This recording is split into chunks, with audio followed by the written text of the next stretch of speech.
नमस्कार, महाराष्ट्र 24 में आपका स्वागत है। मैं अमित वादरे। भारत में कोरोना की दूसरी वेव चल रही है। हालांकि ये वेव फिलहाल कमज़ोर हुई है। क्या कारण है कि भारत में दूसरी वेव इतनी ताकतवर हुई और उसके कारण कई लोग इनकी डेथ हुई? इस बारे में चर्चा करने के लिए मेरे साथ मौजूद है डॉक्टर शशांक वानखेड़े, जो एमडी चेस्ट फिजिशियन है होप हॉस्पिटल के। सर, उनसे बात करते हैं और जानते हैं कि क्यों ऐसा हुआ है और क्या सावधानी हमें तीसरी वेव के लिए लेनी चाहिए अगर वो आती है तो। सर, स्वागत है सबसे पहले आपका महाराष्ट्र 24 में। सर, क्या बताएंगे कि सेकेंड वेव इतनी ताकतवर क्यों हुई, इतनी मोर्टेलिटी रेट क्यों बढ़ गई? सेकेंड वेव में ऐसा देखने को मिला है कि सीवियरिटी थोड़े से पेशेंट्स की इंक्रीज़ हो गई थी और इसमें ऐसा हुआ है कि बहुत सारे पेशेंट्स लोगों की डेथ घर पे ही हुई, बहुत लोगों एम्बुलेंस में घूमते घूमते हुई है, बहुत सारे पेशेंट्स को एडमिशन बहुत बार डिनाई किया गया है बहुत सारे हॉस्पिटल्स में। सीवियरिटी देखकर पेशेंट्स लिए जा रहे थे इस तरीके से। तो ये भी एक रीज़न है कि इस बार हमको मॉर्टेलिटी बहुत ज़्यादा देखने को इसलिए मिली क्योंकि सीवियरिटी पेशेंट्स में बहुत ज़्यादा थी इस बार में। इसके रीज़न ये भी है कि बहुत सारे लोगों ने घर पे बहुत दिन निकाले इन्फेक्शन होने के बाद भी, और फिर जब वो एडमिट होने के टाइम पर आते थे तो उनके स्कोर्स और उनकी सीवियरिटी बहुत ज़्यादा इंक्रीज़ हुई रहती थी। तो ऐसे इसमें उनका मॉर्टेलिटी रेट थोड़ा ज़्यादा बढ़ गया इस टाइम पर। तो ऐसे टाइम पर मेरा पर्सनल एक्सपीरियंस है, मैं 6 से 7 हॉस्पिटल में एज अ कंसल्टेंट काम करता हूँ।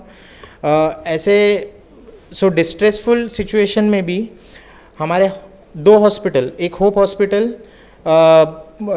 And second is Ayushman hospital Burdi Nagpur, इन लोगों ने बहुत ही सीवियर पेशेंट्स और ऐसे पेशेंट्स जो बहुत लोगों ने डिनाई किए हैं अलग अलग हॉस्पिटल्स ने, उनके स्कोर्स देखकर या फिर सीवियरिटी देखकर या फिर ऑक्सीजन सैचुरेशन देखकर ऐसे पेशेंट्स को हम लोगों ने एडमिट किया यहाँ पर, और बाय गॉड ग्रेस बहुत लोगों को ठीक भी किया है इनमें।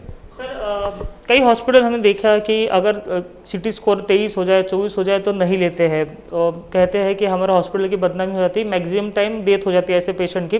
तो क्या ये सही है कि हॉस्पिटल ऐसे पेशेंट को डिनाई कर दे? ये क्या डॉक्टरी पेशे के लिए सही है? देखिए, कैसा है, इसका 2 वे है इसमें। एक्चुअली प्रॉब्लम कैसा है कि लोगों को भी ये समझना चाहिए कि लिमिटेशंस है, फील्ड के लिमिटेशंस है, हमारे मेडिसिन्स के लिमिटेशंस है, हर एक को बचाना बहुत ही मुश्किल हो जाता है। और जब आप इतना स्कोर लेकर आते हो, इतना लो सैचुरेशन है पेशेंट का, इतना बैड है पेशेंट, तो हमको एक्सेप्टेबिलिटी ये रहनी चाहिए अंदर में कि इस पेशेंट का आउटपुट कितना अपने फेवर में आ सकता है। देखिए, पैसे से इंसान बचता नहीं है, ठीक है, पैसा सभी लोग लगाने को तैयार है इसमें, लेकिन प्रॉब्लम कैसा है कि सीवियरिटी के हिसाब से पेशेंट का आउटकम भी आता है। तो मोस्ट ऑफ द हॉस्पिटल्स कैसे है कि they want to admit, but due to ये सब जो ब्रॉल्स होते हैं और ये सब रिलेटिव्स के साथ में थोड़ा सा ये हो जाता है ट्रीटमेंट को लेकर उनका कि हमारे पेशेंट को ऐसा आया तो ठीक था, यहाँ पर ही ऐसा हुआ, घर पे तो अच्छा था। अब घर पे पेशेंटों ने 10-10 दिन निकाले हैं और फिर यहाँ पर आके 25 स्कोर हो गया, तो फिर क्या कर सकते। तो ये डर के बहुत सारे हॉस्पिटल्स ने एडमिशन नहीं लिए ऐसे पेशेंट के। ये तो ठीक है, लेकिन बहुत सारे हॉस्पिटल्स ऐसे भी है जो अपना मॉर्टेलिटी रेट नहीं इंक्रीज़ करना चाहते थे। At one point of time Nagpur शहर में more patients were coming than the number of beds available in the city. तो ऐसा हो रहा था कि पेशेंट की सीवियरिटी के हिसाब से, स्कोर के हिसाब से लोग रख रहे थे पेशेंट, एंड जो बेचारे जो बहुत ही हाई स्कोर वाले पेशेंट्स हैं एंड जिनके सैचुरेशन बहुत ही गिरे हुए हैं, उनको कोई एडमिट ले ही नहीं रहा था। ऐसा है क्योंकि उनके पास भी एक अच्छा रीज़न था कि कम स्कोर वाले पेशेंट है, एंड कैसा ना, मॉर्टेलिटी कोई नहीं बढ़ाना चाहता अपने हॉस्पिटल की, कोई नहीं दिखाना चाहता कि हमारे पास में इतने पेशेंट गए हैं ट्रीट होने के बाद में, वी डिडंट हैव पॉजिटिव। तो सबको अपना पॉजिटिव दिखाना है। उस चक्कर में क्या हो जाता है कि फिर जो हाई स्कोर वाले हैं उनको डिनाई हो जाता है admission, and they have to roam around and around.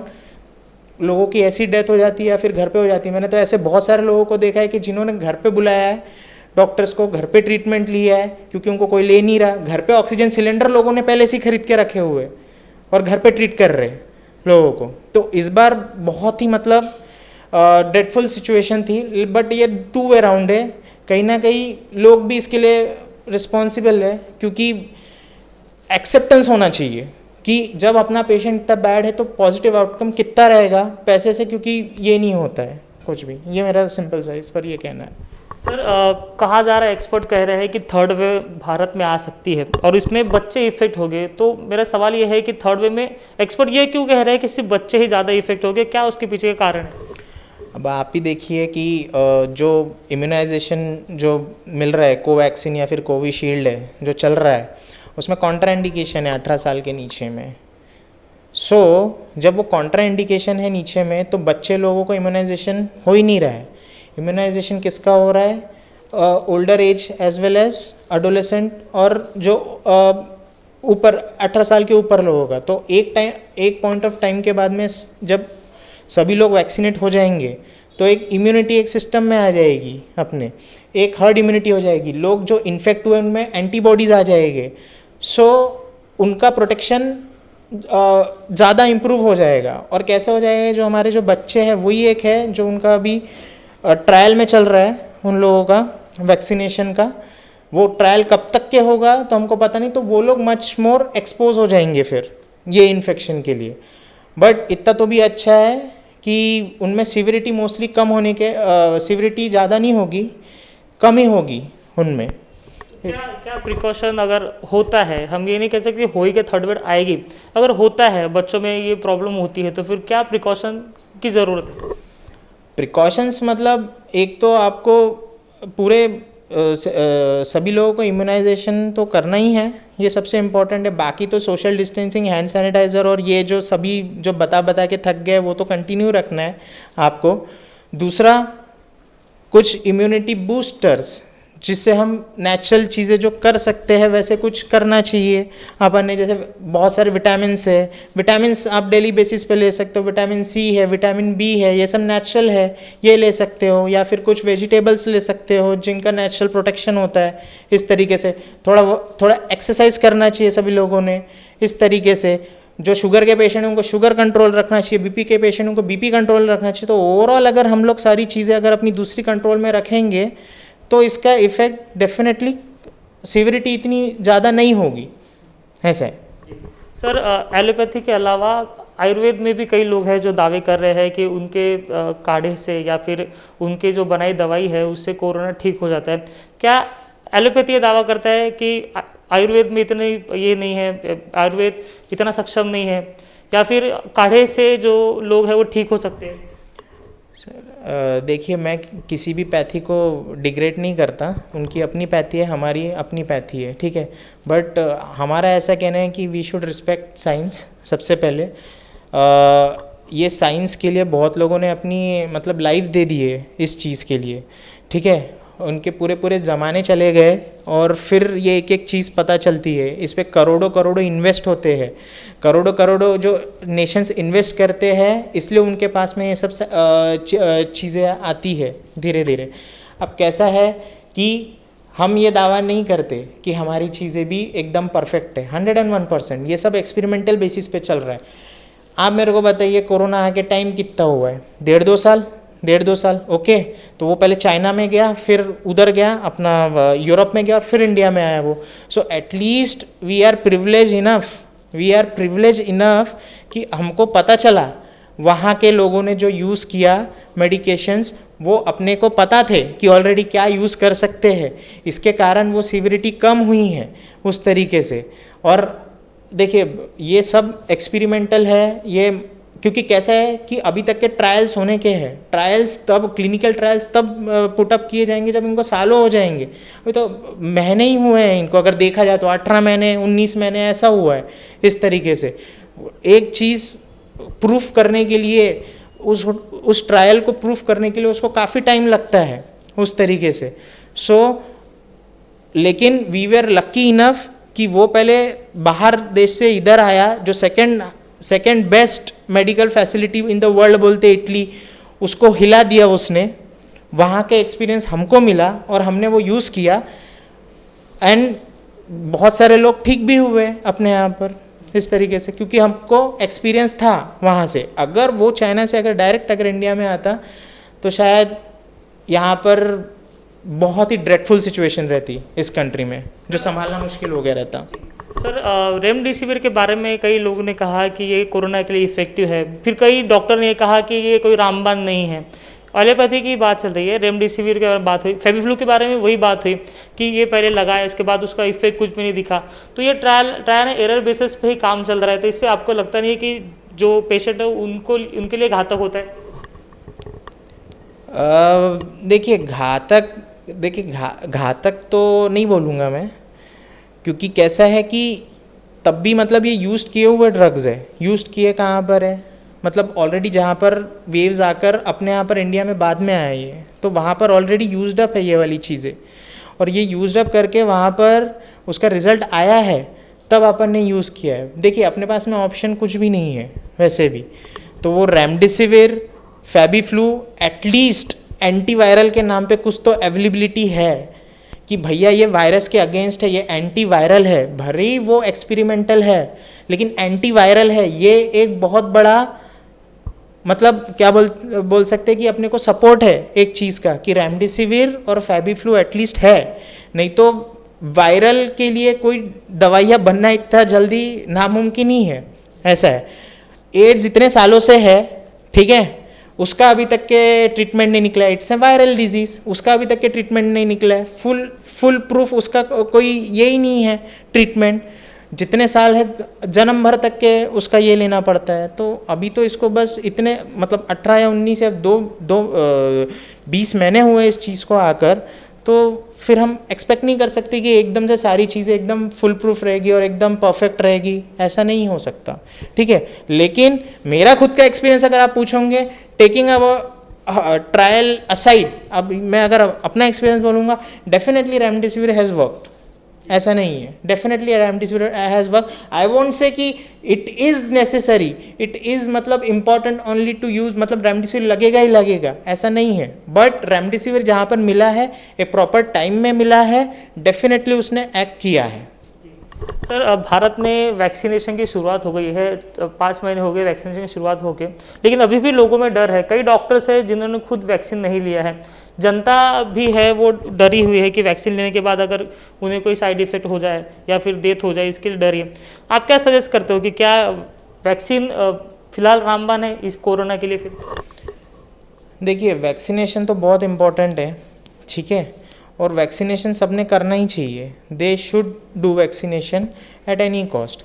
वही एक अपने पास में है जो अपने को अभी फ़िलहाल जो थोड़ा बहुत प्रिवेंट कर सकता है इन्फेक्शन है। अभी कैसा है कि कुछ वैक्सीन्स के कुछ साइड इफ़ेक्ट लोगों को पता चल गए और फिर वो लोग वही ये कर रहे हैं, अगर ऐसा हुआ तो ऐसा हुआ तो ऐसा हुआ तो।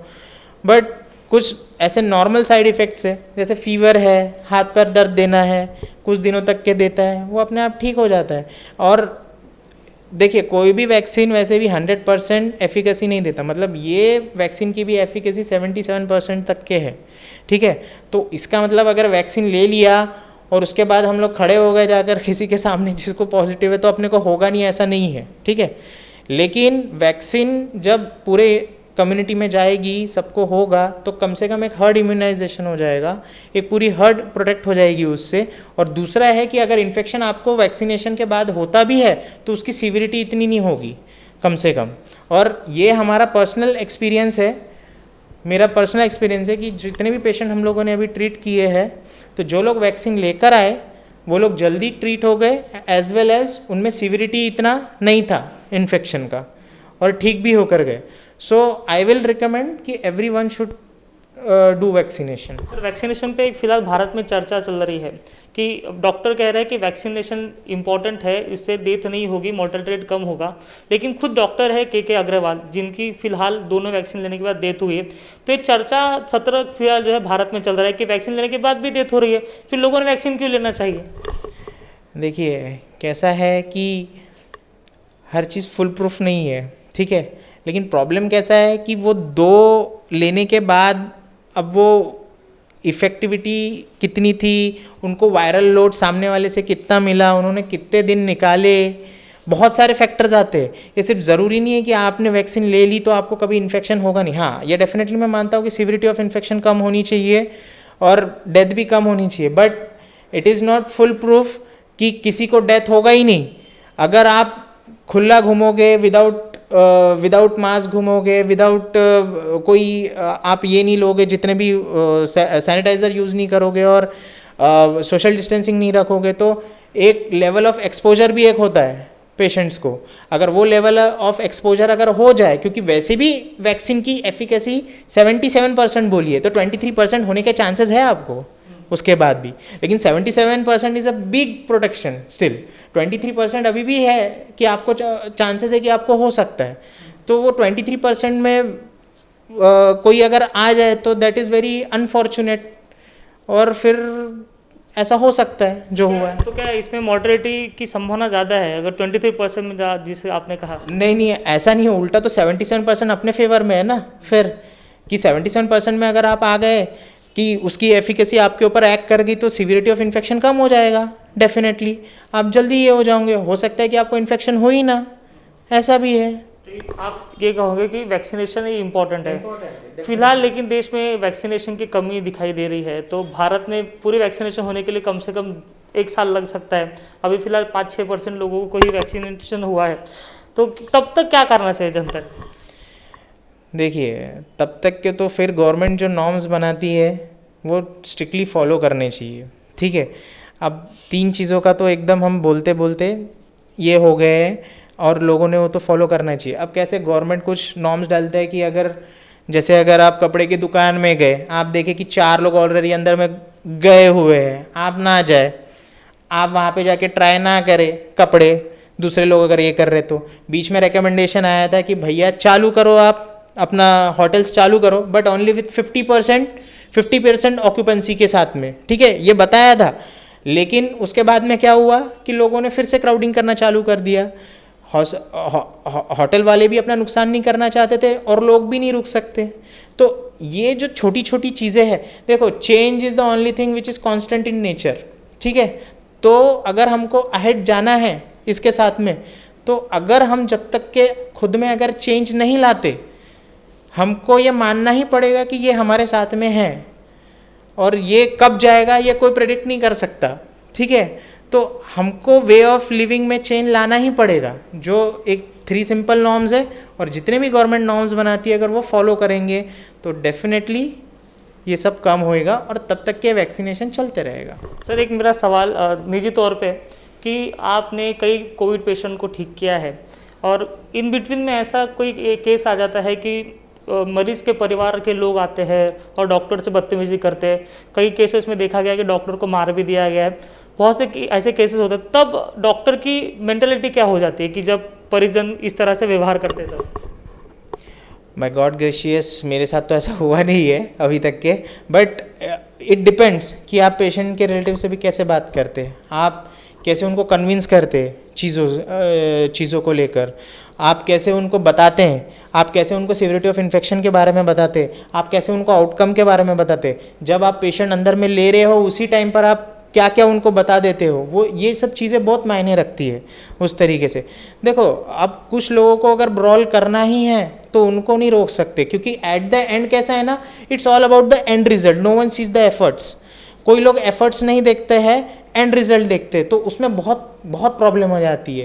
प्रॉब्लम कैसा है कि सीवियर पेशेंट के लिए एफर्ट्स बहुत जाते हैं, लेकिन एंड रिजल्ट आएगा कि नहीं ये हम भी प्रेडिक्ट नहीं कर सकते बहुत बार। और मोस्ट ऑफ द टाइम कैसा होता है कि जैसे सीवियर पेशेंट है, 60% के नीचे सैचुरेशन, 20 के ऊपर में उसका स्कोर है और उसको वेंटिलेटर लग रहा है, हम we are trying our level best, but उसमें जब लास्ट में आउटकम नहीं आता है तो बहुत बार एक नॉर्मल ह्यूमन टेंडेंसी होती है कि फिर वो निकलती है पेशेंट्स लोगों की, उनको लगता है कि अपना मनी वेस्ट हो गया इस तरीके से।